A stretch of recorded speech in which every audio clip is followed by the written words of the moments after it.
केंद्रीय गृह मंत्री अमित शाह ने कहा है कि भारत सरकार देश की सीमा सुरक्षा को पूरी तरह से आधुनिक और तकनीक आधारित बनाने की दिशा में तेजी से काम कर रही है।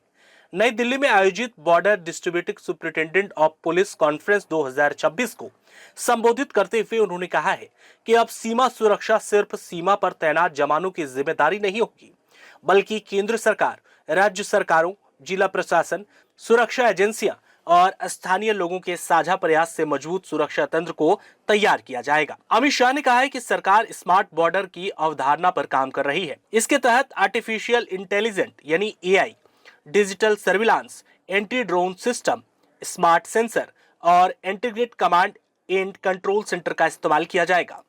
उन्होंने कहा है कि भारत की सीमा प्रबंध प्रणाली को दुनिया का सबसे आधुनिक व्यवस्थाओं में शामिल करने का हमारा लक्ष्य है।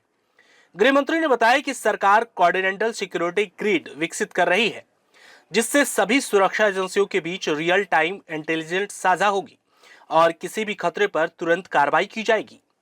उन्होंने आगे कहा कि सरकार अब घटनाओं के बाद प्रतिक्रिया देने के बजाय पहले से खतरे की पहचान कर उसे रोकने की रणनीति पर काम कर रही है।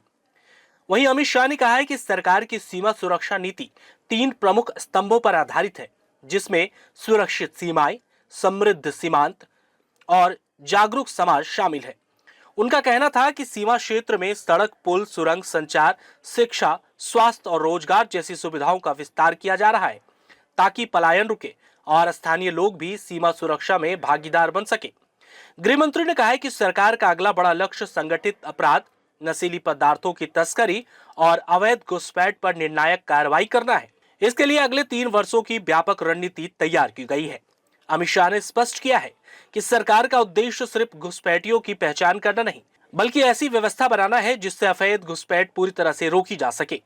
वहीं हम आपको बता दें कि गृह मंत्री ने यह भी बताया है कि मोदी सरकार के दौरान सीमा क्षेत्रों में बुनियादी ढांचे पर निवेश में करीब 400% की बढ़ोतरी हुई है। वहीं बैटेड विलेज प्रोग्राम के जरिए सीमांती गांवों में रोजगार और बुनियादी सुविधाओं का भी विस्तार किया जा रहा है। उन्होंने कहा है कि भारत सीमा म्यांमार पर लगभग 1610 किलोमीटर लंबी फेंसिंग का काम तेजी से चल रहा है।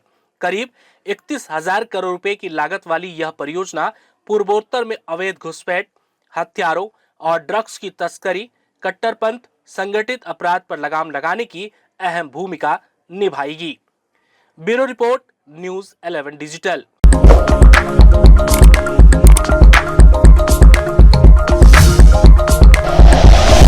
Like and share videos, subscribe करें हमारा चैनल और प्रेस करें बेल आइकॉन। न्यूज़ 11 भारत, सच है तो दिखेगा।